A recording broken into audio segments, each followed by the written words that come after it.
think about the last time you felt truly unloved. Not because the person wasn't there, not because they didn't try, but because something was missing, something you couldn't name, something that made you feel invisible, even when you were right next to someone who claimed to love you. Now think about the last time someone you loved told you they felt unloved by you, and you were completely confused. Because you were trying, you were doing everything you knew how to do, and it still wasn't enough. Here is what was actually happening. You were speaking different languages, not English, not French, the language of love. And according to relationship expert Gary Chapman, this single misunderstanding is the hidden reason behind most relationship breakdowns in the world. Stay with me, because once you understand this, everything changes. If you have ever felt unloved by someone who was trying, or made someone feel unloved without meaning to, hit that like button and stay until the end.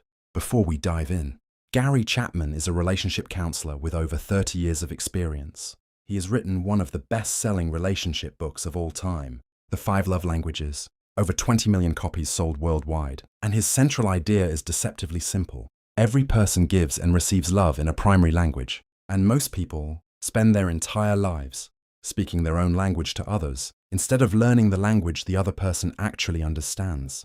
The result? 2 people who genuinely love each other, both feeling completely unloved. Not because the love isn't there, because it is being expressed in the wrong language. The first love language is words of affirmation. For people whose primary language is words, what you say matters more than anything else. They need to hear it. I love you. I am proud of you. You did an incredible job.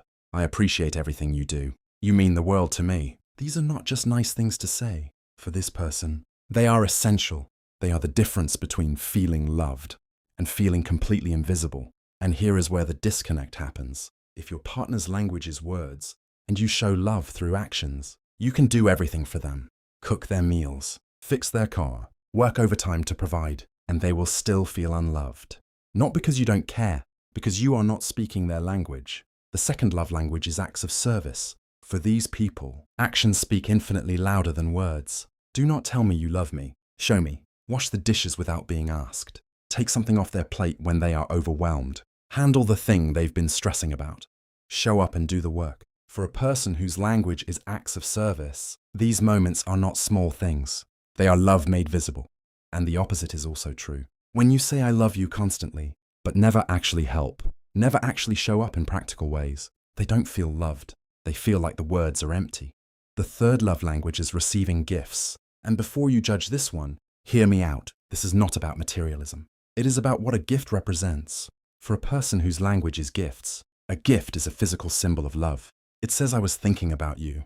I saw this and it made me think of you. You matter enough for me to make an effort. It does not have to be expensive. A flower picked up on the way home. A book they mentioned once 3 months ago. A small thing that shows you were paying attention. That last part is everything. Because for this person, a thoughtful small gift means more than 1,000 words, and forgetting important dates, showing up empty-handed when it matters, never making the gesture, feels like not caring. Even if you care deeply, we are halfway through. And the next 2 love languages are the ones that cause the most confusion. Subscribe right now so you don't miss part 2. It drops very soon. The 4th love language is quality time. And quality time does not mean being in the same room. It means being fully present, phone down, eye contact, undivided attention, genuinely engaged. For a person whose language is quality time, being physically present but mentally absent is one of the most painful experiences imaginable. You are right there, and they have never felt more alone. They do not need grand gestures. They do not need expensive dates. They need 20 minutes of your complete and undivided attention.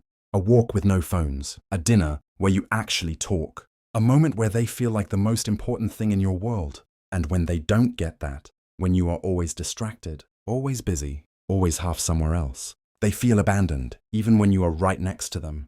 The 5th love language is physical touch, and this goes far beyond the physical.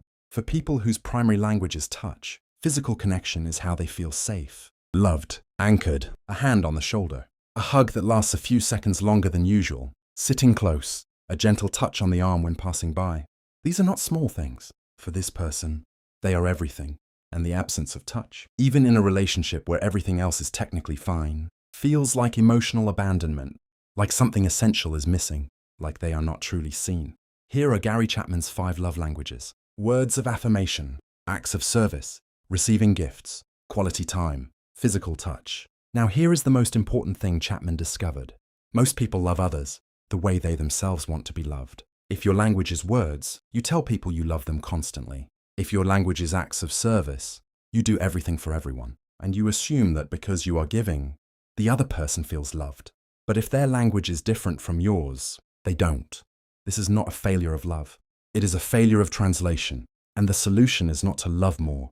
It is to love differently, in the language the other person actually understands. In part 2, I am going to show you exactly how love language conflicts silently destroy even the strongest relationships, with real examples, and the specific mistakes most people make without realizing. Subscribe right now so you don't miss it. See you in part 2.